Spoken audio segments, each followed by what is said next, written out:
Musa. Tässä Musacornerissa meillä on ilo nähdä upean bändin Snipe Driven hieno video Hair Jail, mutta ennen kuin mennään siihen, niin tutustutaan vähän bändiin. Antti ja Heikki, kertokaa vähän, miten bändi syntyi.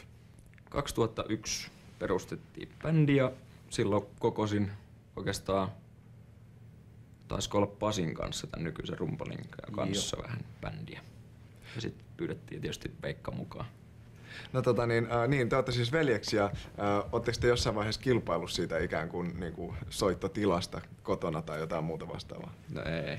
Ei ole kyllä. Mä aloitin vähän aikaisemmin soittaa kuin Antti, isoveljenä tietysti. Ja Antti soitteli salaa yläkerrassa ja sit mä jossain vaiheessa huomasin, että se onkin parempi. No,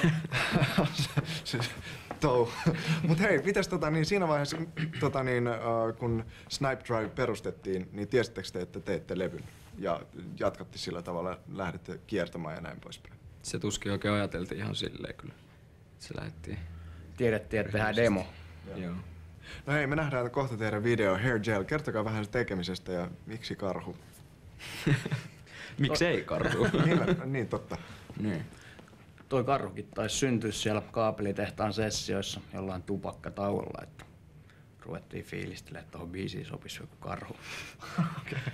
Se oli pyörällä polkeva karhu vielä aluksi, mutta sitten se pyörä oli vähän hankala, kun se oli sen verran iso karhu. Niin, 2-metrinen karhu ei pystynyt polkemaan sellaista kolmipyörästä. Onneksi sille löytyi semmonen sähköskootteri. Kyllä, ja hyvältä näyttää. Kyllä. Hei, katsotaan video tässä vaiheessa. Snipe Drive Cables ensi viikon keskiviikkona. Hae se kaupasta heti sitten.